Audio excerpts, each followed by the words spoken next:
Hey everyone, welcome back to Play a Casket. These are your hosts, Paraka the Goblin. And Ghost, your co-host. And today we're going to have another Halloween special. It's going to be a two-fer this year. I feel like it's one of my favorite holidays. I like to celebrate it a little bit extra long. And today we're going to talk about scary games. Too spoopy, guys. Too spoopy. And not just horror games and scary games.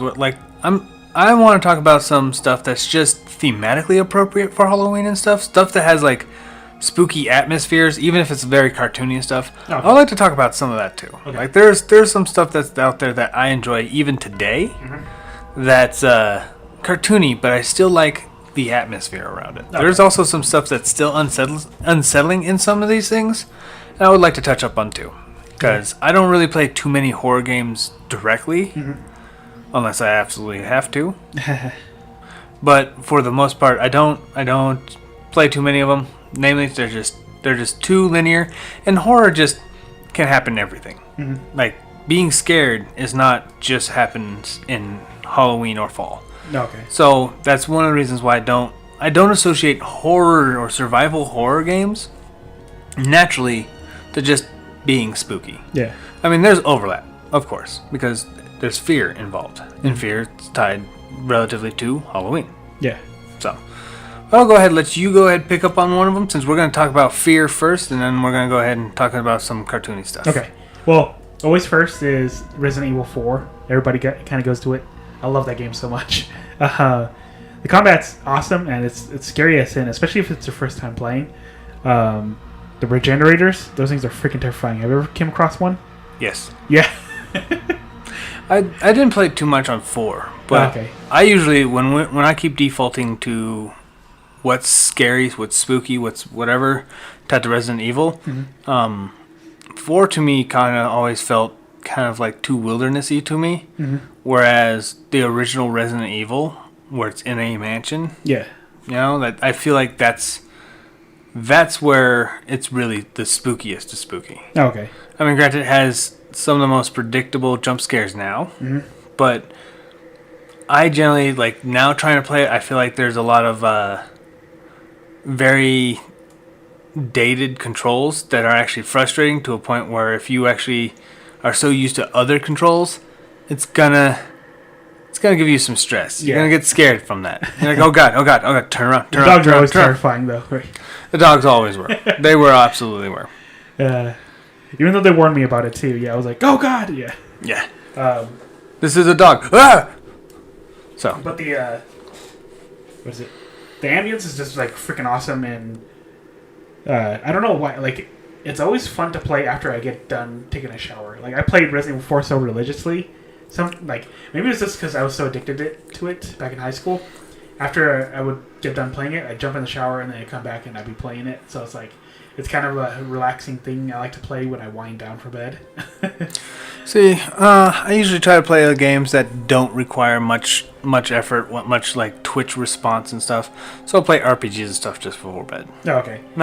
Just because it's just one of those things that you can just lightly mellow down on, and then when you get to your save point, like, you know what, that's enough, and you can just be done. Nah, I like to be at the edge of my seat before I go to bed. I like to feel like I might poop my pants at night because I had a bad dream. But no, going on to my end, I will go ahead and talk about, like, I like when I'm playing like a lot of spooky games in Halloween. I like just playing stuff that's just thematically appropriate to Halloween per se. Throughout October, I'll always play a bunch of games out there. There's actually several indie games out there that I will actually kind of highlight one of them that's actually pretty good. But I'll talk about one that's very well known. We all already know about Mario 64's like Haunted Mansions and stuff like that, or even Super Mario World and stuff like that. We know the Booze Mansion stuff. Yeah. Right? Everyone's favorite out there is Mad Monster Mansion from Banjo-Kazooie. Okay. Like, for some reason... Well, for some reason, like, not only did it encapsulated a lot of the cartoon, spooky, like, Halloween aesthetic, like, to a T, but, like, even the character that you transform into is a pumpkin at the time. Like, that's so thematically wrapped in everything, you know? You're not turning into Frankenstein or something else. Like, I figured it would be more beneficial, whatever, you know? No, just a pumpkin. So you get into small little areas, and there's some areas that become an extra threat because when you're a pumpkin, you can't fight. You're just a pumpkin with eyeballs. Oh, jeez. So there's challenges in that because of it, of being just a pumpkin, and I think that was really cool. They added a lot more of those type of challenges in that level than they did with other transformations. Because other transformations, there's some ways you can fight and like slide and like get away and stuff like that. Whereas being the pumpkin, you only get into smaller spaces, but because you get into smaller spaces, those areas were more of a challenge because of it, because you can't fight back. Oh, okay. But then there's that soundtrack to it. Very bumping. Very bumping. We will not play it on our podcast, sadly, because they will like strike us down faster than Disney usually does strike anybody down. Boo. With Mickey Mouse ears. I would say another one for me would be Silent Hill. Love the series. Like all of them are really good. Or at least up till 3, 4 kind of did its own thing. I only ever played Homecoming. Oh, okay. Yeah, you're missing out then. Yeah, I've only ever played that. Well, was that the one on the PSP? What was Homecoming? Or that was the one on the Wii, right? Yes. Okay. It's good for one playthrough, but it's like... Yeah, once you're done with it the first time, yeah, it's not randomized. There's no other natural thing to it. But that's a lot of how a lot of those games were then too. Same thing with Resident Evil. Going back at it, like it's very predictable where the monsters come out and stuff like that. Yeah. So, but yeah, 1, 2, and 3 is always really, really good. I can't remember what the one on PSP was surprisingly good. Actually, like Downpour or something like that. No, I think that was like 5. I think it was 5. But the room was okay. It was pretty difficult because the bad guys kept coming back, and Downpour was just a major disappointment. I did not like it.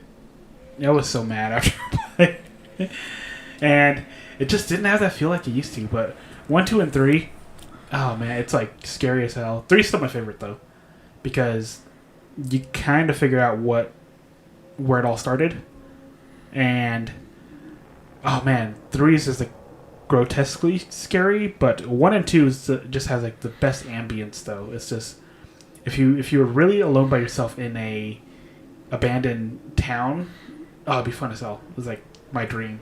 I don't know. Like I'm growing up. I've done some ghost towns and stuff before, so they're not as exciting because it's not like, I don't know. Maybe it's just a different perspective from my end, but that doesn't mean like that not Resident Evil, Silent Hill is bad.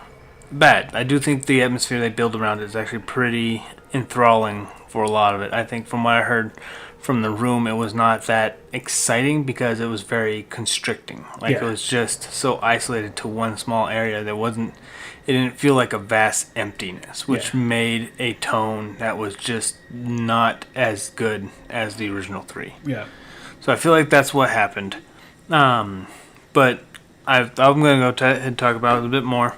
You talk about atmosphere and stuff. I'm going back into another game that's actually, I feel like it's entirely inspired by the holiday Halloween. I feel like it's literally that way. Mm-hmm. There's an independent developer developed this by himself, so this game's actually like phenomenal in that perspective. A game called Pumpkin Jack is a indie team. It's kind of like Crash Bandicoot meets Medieval meets the original Sly Cooper, not like 2 or 3, in a heavily orange meets green meets ghosts and skeletons that glow in the dark. That's really cool. I've never seen this before, actually. Yeah, it's actually a pretty amazing game. It actually controls pretty well, has some pretty decent music. It's not bumping. I feel like he does license that music out, so he cuts some costs. But for the most part, it plays very well. It's has a couple little cheeky quips. There's actually, I think I'm in my second level, so it's not much of a spoiler here. You start finding undead ghost wood and boats, like just undead ghost boats, and the crows start calling that out. Like, wait, hold on a moment. how does wood have a ghost? And then, like, as you progress, some of the skeletons are ghosts. Like, wait, skeletons get ghosts? And then, like, other ghosts are actually ghosts. Like, wait, there's ghosts? It's hilarious. But it has a very, very strong Halloween aesthetic. Like, basically, this game was designed to be a Halloween game. Oh, okay. It was really cool. That one's like... It looks really solid, actually. Yeah, it's absolutely solid. For all of you listening right now, he's actually just currently looking it up as we're talking. So, I would say another good one is, well, I guess just other games that would creep me out as a kid. Doom. The atmosphere was really, really creepy when I was a kid. It was really scary when I used to watch it, just because you don't know what's around the corner, and it's always really dark and creepy. But now that I go back to play it, it's kind of goofy. It's really fun though. Well, even Doom back then was pretty goofy, but I wouldn't call it like spooky per se. Mm-hmm. Like, I used to play like Doom on the original PC and stuff like that constantly. I would say if there was a creepy, spoopy version of Doom, I would probably say it would be Hexen. More closer to that. There's a very dark gothic aesthetic that's very heavy in Hexen that isn't in Doom. And like Doom's more sci-fi, so there's like a little bit more like suspension of disbelief that you can do on that, whereas Hexen was more paranormal. Okay. And so I feel like there's a lot to be enjoyed and digested from that. But Hexen was actually pretty good too. Okay. For anybody who loved the old like Doom 64 and older games like that, definitely try out Hexen. It's a good game. I should probably go ahead and say another one. Yeah, go ahead. But, like, so, as I said, I don't really play many horror games and stuff, right? Mm-hmm. So I do, one of my favorite horror games, it was more of a psychological type of horror game, was actually Eternal Darkness. Mm-hmm. You all, obviously, to recap for some people, you have this insanity meter that goes down over time when you're facing certain monsters. Some monsters will reduce it faster than others. But when you get to a certain level, or completely depleted, the game starts doing weird stuff. Yeah. Like all sorts of crazy stuff. Yeah, I remember watching my sister play that. It looks really creepy. I did a run through where I just drained my insanity immediately and just ran on empty. And it was frustrating, at the same time, just the weirdest experience I have ever had. But it can't kill you? It can. Just out of like, basically it sets it up to a point where sometimes you basically run yourself into helplessness, and then the monsters will kill you. Oh, okay. But the actual things will not. It won't just make your head pop like a balloon. Oh, okay. But one of the things that freaked me out once, because I was playing it that way, I was playing it well into the night, so my brain was already fried. And I was like, I should probably save this and go to bed. Mm-hmm. Well, I click on it. I click to the save thing. I click, and it says deleting all save data from the card. And I was like, no! And I panicked. I got like really scared. Like I couldn't sleep for another hour and a half because I got myself so wound up over it. And I even like pulled out the card, and thankfully I didn't ruin anything. Oh, okay. It was finished saving by the time I got up and like pulled the card out, but I wasn't paying attention, so it didn't mess up anything. Like, even any other data from from the rest of the card. I literally turned off the game, plugged my card in, and like had to count all the cubes and all the like how many blocks that they're all eaten up and stuff, and I had to make sure all my games were okay. It was a very stressful night for me. I do remember for 15-year-old me. It has like Psychomantis level of like. It'll read specific things, and there's also psychedelic stuff that happens in there. There'll be times where you'll go into a room and then you start sinking in quicksand. And like, what the hell? And then you can't move, you can't jump. There's no jump button. You're like, what the hell? Yeah, I know. So you start panicking. When it messes with your volume and then change your. Yep. It'll mess with your volume. It'll change your tint. It'll change your contrast. It'll change your brightness. It'll do all sorts of crazy things. It's an absolute. Like, it's a hoot now. We should also add ARG levels or ARG type of games. ARG games? Do you have one? Because I don't think I've actually had one too much, actually. I'll have to Google it. No, you know what? No, I think I know one, but it's. I wouldn't say it's Halloween. It's a little spooky. Like there's a dark side type of thing. Well, to it, I guess for another topic, ARG type stuff. Yeah, we'll probably do some stuff. At the very least, Metal Gear makes you look at the back of the, or makes you look into the pamphlet of the book. Yeah, stuff like that. Brawl Stars does some interesting stuff too. Okay. I'll touch base on that a lot. Actually, it's actually kind of crazy. I remember Total Biscuit saying there were Total Biscuit on his podcast. They were also talking about like other games that had really weird stuff that you actually had to look up. It'll like say go to this site and you click on it and you actually have to look up stuff. Yeah, There was actually somebody covered one of them from one of Nintendo's like hidden games and stuff too. We'll probably break into that a little bit too. But yeah, no, that was one of my experiences. Was like I like more psychological horrors. 'Cause that's a hard word to say apparently. Just because it makes you think and ponder and stuff like that. It's really cool. Oh, okay. Like I actually love that game so much. Several of my game characters are actually named after some of the runes and stuff like that when I'm playing like MMOs and such. Oh, okay. So if you ever see a Bankarok in World of Warcraft, that could also be likely me. So, because I like to hit things really hard. I guess another scary one is Prey and GTFO, and those are scary as hell because every encounter that you come across will kill you. So it's just nail biting, edge of seat, intensity, because everything could just kill you in that game. It's freaking terrifying, especially when I was trying. Like, the one time on Prey that scared the hell out of me was, I was being encountered by two. It was like this big giant floating brain, and there was this other phantom that could move around. So I couldn't take them both on, so I ran upstairs and I was waiting for the floating phantom to show up and just fly towards me. But I didn't see that the other phantom ran upstairs at me, and oh my god, it scared the hell out of me. I would say I don't think I will be able to handle something like that. That's a lot of stuff. I might be able to when I feel like I want to just hate myself for a bit, but I'm more kind of in that creative mood now. Like I just like to soak in the universe a bit more.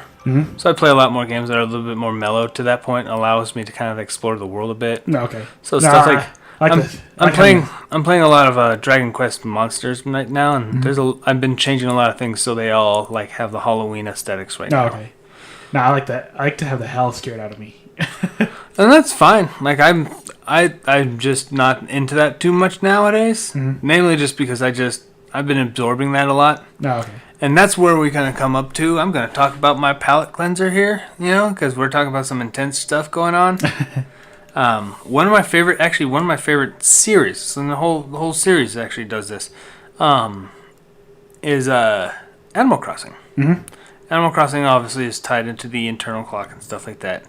And throughout October, you get spooky stuff, all sorts of spooky stuff.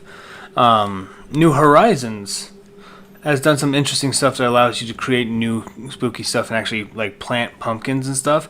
So you can actually like have a pumpkin farm with a scarecrow and stuff like outside. So you can go to the next level with it, which is awesome. Yeah. But I used to I don't think the same music hits the same way anymore in New Horizons as the original GameCube. For some reason, the GameCube ones just hit that right peak of spookiness vibe to it. Like has the little chime, has the weird wind tunnel sound and stuff. That's the stuff I liked. I also liked a lot of games that did use internal clocks a little bit to give bonuses. One of the old Scooby-Doo games used to do that for the PS2. If you set the timer to different holidays, it would actually change all the levels with just a little bit of aesthetic to that point. Oh, wow. Like there would be Christmas lights around some of the buildings and stuff like that. Pumpkin like jack-o'-lanterns on some of the doors and stuff like that. Oh, okay. It wasn't too much, but I thought it was kind of interesting. Okay. I heard Simpsons Hit and Run did that too, but I don't think I played it during holidays. Okay. So, but I would say that about wraps it up for us today. Thank you guys for listening, and we will see you on the other side. Hey everyone, This is Paraka. And Ghost. I would like to say thank you for listening to our podcast. If you like our content, give us a thumbs up. Subscribe and share our video with your friends. You can also follow and support us on other social media such as Minds and Rumble. Links in the description below.